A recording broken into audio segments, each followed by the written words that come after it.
সুপ্রিয় দর্শক, আজকে আমরা সলোমনের সলোমনস প্যারাডক্স নিয়ে আলোচনা করব। এটি একটি খুব মজার কিন্তু গুরুত্বপূর্ণ মানসিক দ্বন্দ্ব।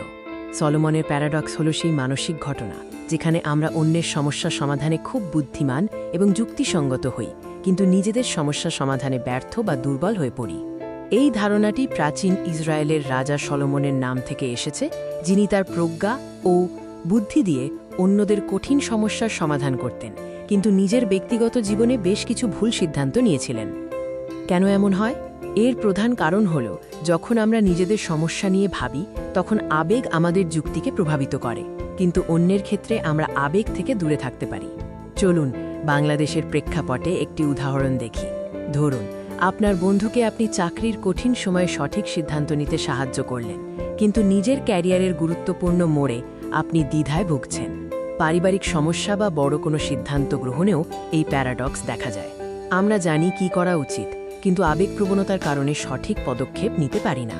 অন্যের সমস্যা আমরা ঠান্ডা মাথায় বিশ্লেষণ করতে পারি, কিন্তু যখন নিজের জীবনে একই সমস্যা আসে তখন আমাদের নিজস্ব আবেগ ও ব্যক্তিগত অভিজ্ঞতা আমাদের দৃষ্টিভঙ্গি ঘোলাটে করে দেয়। তবে এই সলোমনের প্যারাডক্স কাটিয়ে ওঠার কিছু সহজ উপায় আছে। সেগুলো কি কি? চলুন দেখে নেওয়া যাক। প্রথম উপায় হল নিজের সমস্যাকে তৃতীয় ব্যক্তির দৃষ্টিকোণ থেকে দেখা।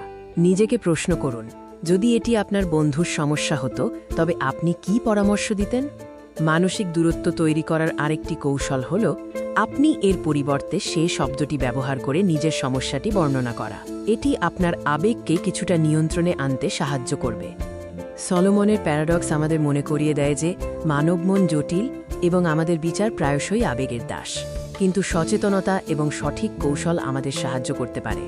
সুতরাং এই প্যারাডক্সের মূল শিক্ষা হল অন্যের প্রতি আপনার প্রজ্ঞা ও যুক্তিকে নিজের জীবনেও কাজে লাগান এবং সচেতনভাবে ভালো সিদ্ধান্ত নিন। ভিডিওটি দেখার জন্য ধন্যবাদ। সলোমনের প্যারাডক্স সম্পর্কে আপনার কোনো প্রশ্ন থাকলে কমেন্টে জানান।